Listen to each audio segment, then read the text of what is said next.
dar o título pro esporte. Respeita esse time e essa geração. E respeite o Flamengo, verdadeiro campeão. Eu sou o verdadeiro e eu não quero graça. Eu vi Galinho de Quintino levantando a taça. Comigo, rubro-negros, beleza? 100% de cabeça. Primeiramente, eu quero pedir para você ir deixando o seu like rubro-negro no nosso canal e ir se inscrevendo aqui no nosso canal.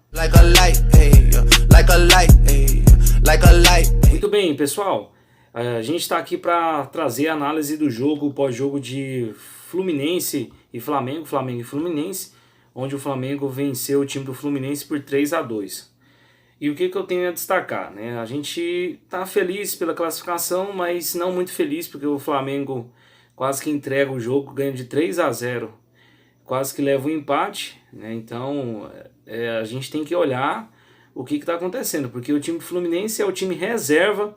Claro, a gente teve um bom primeiro tempo, o Fluminense quase não chegou no nosso gol, quase não teve perigo, né? Teve uma bola no travessão do Fluminense, mas foi só no começo do jogo. Mas o Flamengo dominou o jogo e mereceu sair vencendo no primeiro tempo. No segundo tempo a gente começou avassalador, jogando demais da conta, já meteu 2-3, aí depois, aí do nada, o time ficou assim, ó. Entendeu? Ficou meio bobaiado a cabeça, não sei o que aconteceu com esse time, que é incrível, né? O Flamengo gosta de entregar jogo fácil, né? Que não tem lógica isso não, entendeu? Aí deu um apagão no time, o time levou 2 gols, entendeu? E a gente ficou até no final do jogo com um sufoco. Você viu um jogo que saiu de 3-0 para 3-2 e quase que a gente ainda saiu com empate. E com o time reserva do Fluminense. Então o Flamengo tem que repensar e ver o que está acontecendo, porque o Flamengo deu esse apagão aí do nada e levou esses 2 gols que poderia complicar a vida do Flamengo. Ainda bem que a gente saiu com a vitória e conseguiu a classificação aí para as semifinais da Taça Rio. Agora sobre as partidas dos jogadores. No primeiro tempo, o Arão jogou muito bem mesmo. O Arão está jogando demais, né? Salvou uma bola ali que foi praticamente... foi quase na linha, foi pouca coisa para frente da linha. Ele chegou, estava jogando muito bem na frente, jogando muito bem atrás também. Assim, eu achei um primeiro tempo bom.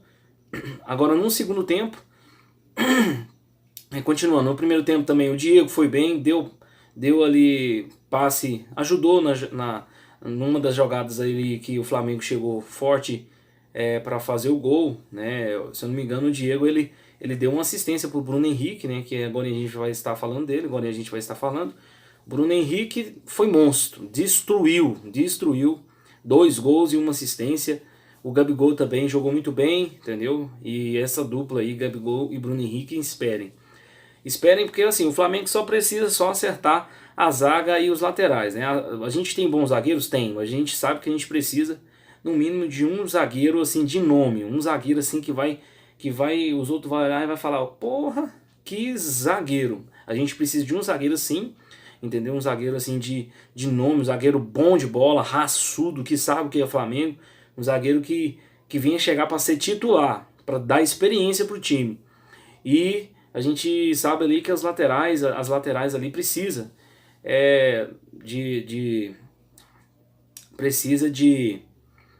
como fala, uma reformulação naquelas laterais, né? Então, e aí o Flamengo, ele arrumando a zaga, arrumando os laterais, não vai ter pra ninguém não, meu amigo, porque Gabigol e Bruno Henrique são grandes jogadores, está jogando demais os meninos.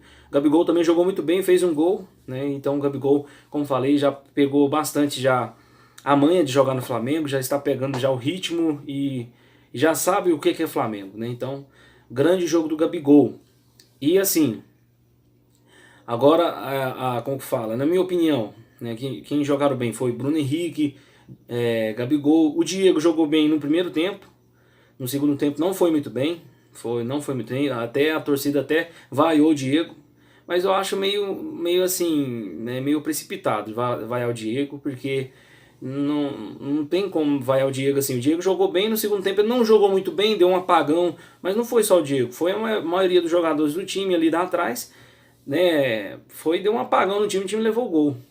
E na minha opinião, não sei se vocês avaliam assim, mas o Flamengo levou os 2 gols por causa do senhor Abel, né, Abel? Você gosta, né, Abel, de recuar o time. Parece que o Abel não aprendeu o que é Flamengo. O Abel tem um timaço nas mãos. Flamengo ganhando de 3-0, ele consegue recuar o time e chamar o time do Fluminense. Na minha opinião, foi que deu para entender. O time ficar recuado e esperando o Fluminense levar 2 gols besta. 2 gols besta que quase que a gente leva o empate e passa vergonha com o time reserva do Fluminense. Então é também para se repensar sobre o Abel, né? Porque o Abel tá de brincadeira com a nação rubro-negra, com a gente que é torcedor do Flamengo. Se o Abel continuar recuando o time toda vez que o Flamengo estiver vencendo o jogo, que o Flamengo estiver bem, dominando o jogo, a gente vai colocar tudo a perder, a gente vai acabar perdendo, vai acabar passando vergonha. É que faltou isso aqui, ó, isso aqui, pra gente não passar vergonha hoje, né, contra o time reserva do Fluminense, que é, assim, com todo respeito, mas é um time horroroso, é um time lixo do Fluminense. O time reserva, o time titular do Fluminense não é melhor que o time reserva do Flamengo. O Flamengo tem que ter vergonha, entendeu? Porque tava ganhando bem a partida, tava jogando bem, entendeu? 3-0. Aí o Abel vai, entendeu? E fica recuando o time, fica chamando o Fluminense. Aí você racha, né? Aí você racha os torcedores do Flamengo, aí tá de brincadeira, entendeu? Aí é uma coisa assim pra deixar a gente grilado, entendeu? Então a gente tem que repensar, isso aí. Abel, não recua o time, Abel, entendeu? Bota o time pra frente, Abel, entendeu? Ou senão deixa o time equilibrado, não precisa de colocar o time tudo pra frente e esquecer da defesa. Deixa o time equilibrado, mas não deixa o time recuado, deixa o time livre pra jogar, entendeu? Porque o Flamengo não é time pra ficar jogando na retranca, o Flamengo é pra ir pra cima, é pra conquistar título, é pra vencer a partida e vencer bem. Não é que é desrespeito aos adversários, mas a gente sabe que a história do Flamengo, a gente tem como um dos melhores times de todos os tempos, está gravado aí no futebol, não é porque a gente é torcedor, mas está gravado na época de Zico, a gente tem um dos melhores times de todos os tempos. Flamengo, a história do Flamengo é grande, entendeu? É um dos maiores times do Brasil, entendeu? E a gente vai ser o maior time do Brasil. Então a gente já é o maior time em questão de economia, a gente precisa rever isso aí, colocar a tática do time e uma tática vencedora, uma tática que não é para ficar na retranca, uma tática que não é para ficar como fala, se defendendo, ficando com medo do adversário. Não, o Flamengo tem que tomar cuidado, tem que jogar equilibrado. 50% na defesa, 50% no ataque. Não é ficar na retranca, chamando o time adversário. É isso que aconteceu. Abel recuou o time jogando 3-0, aí do nada o time dá uma recuada, aí leva um gol, aí depois vai do nada, leva o outro. Ficou até no finalzinho do segundo tempo, fechado, para não levar o terceiro gol, porque ia ser uma vergonha empatar com o time reserva, ganhando de 3-0 do Fluminense. E o time era titular, pelo amor de Deus. Então, assim, é uma coisa que tem que se rever. Porque é muito sério. Entendeu? Então o Diego ele foi vaiado pela torcida. Na minha opinião, o Ronaldo jogou muito bem. O René foi horroroso. O René. Não jogou muito bem hoje. Na minha opinião, o René não jogou bem, foi horroroso. Ele foi horroroso. Claro, né? O René, ele é atual lateral, melhor lateral esquerdo do Brasil, tal, mas ele não jogou bem. Você vê que um dos gols que saiu do Fluminense foi nas costas do René, ou seja, o cara driblou o René não conseguiu marcar, entendeu? E deu o passe ali, o cruzamento, e o jogador do Fluminense chegou cabeceando, fazendo o gol. Então, assim, o René foi horroroso. O Pará foi mais ou menos, deu o cruzamento ali para a área, deu o passe ali para o Bruno Henrique, entendeu? Mas foi mais ou menos, né? Não foi ruim, mas também não foi muito bom não, mas pelo menos ajudou ali o time do Flamengo. O Ronaldo foi bem, o Ilharão foi bem, como falei. O Everton Ribeiro, monstro, jogou demais também, jogou muito bem, entendeu? Gabigol, monstro, entendeu? Quem mais? Os jogadores do Flamengo jogando muito bem, né? Jogou muito bem o time do Flamengo. O Diego, assim, no segundo tempo, ele ali depois ali dos 25, 30 minutos, ele não estava muito bem. Parece que ele deu uma desencontrada. Mas o Diego teve uma boa partida, sim, jogou bem, né? A torcida vaiou o Diego, mas ele foi um bom jogador. E a zaga ali do Flamengo, assim, foi uma zaga mais ou menos, pessoal, porque foi a falha ali o segundo gol. Teve um dos gols que o Pará não conseguiu chegar, e o cara chegou em cima do Pará e chegou por cima dele, ele cabeceou, fez o gol, um dos gols do time do Fluminense. A zaga do Flamengo, como que fala, é uma zaga boa, porque o Rodrigo Caio e o Léo Duarte é bons zagueiros. Eles são bons zagueiros, mas o Flamengo precisa de mais 1 a 2 zagueiros para contratar, para ficar uma zaga mais experiente. Uma zaga onde venha ficar uma zaga mais cascuda, onde a gente venha ter bastante opção mesmo.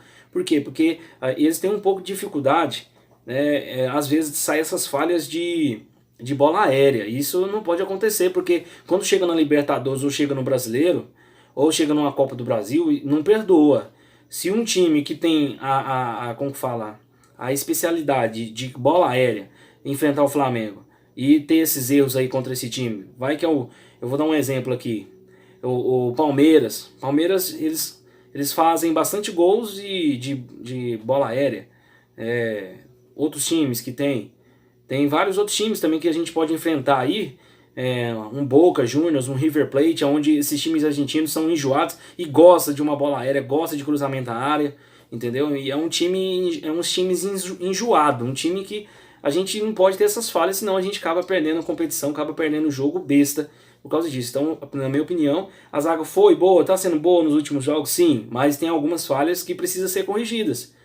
Tem algumas falhas que precisam ser corrigidas. Claro, também, a gente sabe que uma zaga sem laterais que não dão o suporte devido, aí fica difícil, né? Não vai colocar só na conta do zagueiro, porque a zaga toda hora, quer dizer, as laterais toda hora deixa ali a lateral aberta. Aí o zagueiro tem que se virar nos 30 lá na área, entendeu?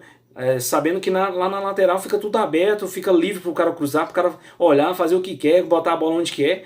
Aí fica difícil, né? Então o Flamengo precisa urgentemente de laterais e precisa de 1 a 2 zagueiros top. Zagueiro que vai chegar e vai falar: caraca, velho, que zagueiro, que zagueiraço. É isso que o Flamengo precisa. Bons zagueiros, zagueiros craques que chegam para chegar e para ser titular ou que brigue pela titularidade. Mas a gente prefere os zagueiros que a gente venha olhar e venha, como fala, ver que são os zagueiros titulares. Então essa é a minha opinião.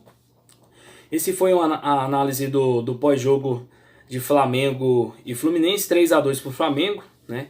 Um pouco decepcionante, né? O Flamengo não foi totalmente aquilo que a gente esperava, né? A gente esperava mais do Flamengo, né? O Flamengo parece que dormiu, né? Não sei o que aconteceu. Eu fico preocupado. Vou falar assim, vou falar a verdade. A gente fica preocupado porque se acontecer isso na Libertadores, na fase decisiva, ou isso na Libertadores, vai ser uma palhaçada, né? Vai ser uma palhaçada. E a gente sabe que a gente não pode dar essas bobeiras. A gente não pode dar essas brechas. Então o Flamengo precisa urgentemente rever isso aí, porque não pode acontecer isso com o time, não. Não pode mesmo não, porque é complicado. Pessoal, aproveitar e falar sobre transferências. Essa semana eu falei aí o Flamengo sobre a Patrocínio Master, né? Pouco tempo, poucos dias, falei sobre Patrocínio Master e sobre contratação, né? Sobre transferências, né? O Rondinei aí sendo cogitado em times aí do Brasil, Internacional, Grêmio e Cruzeiro. E também assim, agora como que fala? A notícia vai ser: o Flamengo anunciou, né, o seu Patrocínio Master e anunciou também o seu novo manto, né? O Flamengo ele vai confirmar aí o Patrocínio Master, como que fala, na próxima semana, enquanto o novo manto também já foi lançado, né? O Flamengo já lançou sua nova camisa e tá tendo recorde de vendas da camisa, da nova camisa do Flamengo. Então você vê como que a torcida está apaixonada aí, o Flamengo lançando o seu novo manto e é uma camisa muito bonita, uma camisa muito, muito legal, eu gostei da camisa. E assim, pessoal, também, uma coisa também que eu queria falar é sobre o Rafinha, né? Muita gente falando, nossa, que o Rafinha já está confirmado no Flamengo. As palavras do jogador, né? A palavra do jogador foi que ele ainda tem contrato com o Bayern de Munique e que ele ainda não assinou o contrato com o Flamengo, que ele só vai pensar, ele só vai anunciar alguma coisa, confirmar alguma coisa, como que fala, quando ele terminou o contrato com o Bayern de Munique, lá do time da Alemanha, né? O time alemão, Bayern de Munique. Mas como fala, tem um vídeo do Rafinha que ele fala, né, que ele tá bastante assim impressionado com a torcida do Flamengo. Ele recebe 10 mil mensagens por dia, os torcedores pedindo para ele ir para o time do Flamengo, para que dia que ele vai se apresentar, e ele está muito entusiasmado com isso. Então ele falou isso aqui, por que ele falou isso? Porque ele é um cara profissional, ele não quer causar polêmica, mas é bem capaz aí de 100%, 70%, 80% que o Rafinha vai fechar com o Flamengo, vai ser o novo jogador, o novo lateral direito aí do Mengão, beleza? Então isso aí, as notícias, tem várias notícias aí, e assim, o que eu quero falar é que quando sair mais notícias a gente vai estar aqui falando aqui para vocês de notícias do Mengão, beleza? Então é isso aí, pessoal. Vai deixando seu like maroto no vídeo, seu like, né? Seu like rubro-negro. Se inscreva no nosso canal, compartilhe para os seus amigos, né? Compartilhe para os flamenguistas, para que a gente possa crescer e ter muita audiência, ter muitos torcedores aqui do Flamengo, que a gente possa alcançar todos os torcedores rubro-negros aí no YouTube, no Face, nas redes sociais, Instagram, WhatsApp e Twitter, tá bom? E é o seguinte, ó, a gente toda vez vai estar aqui trazendo vídeo novo pro canal, e logo logo, quando a gente tiver um bom número de pessoas, a gente pode sim fazer live, fazer várias coisas legais aqui no nosso canal, beleza? Então, valeu, falou e fui!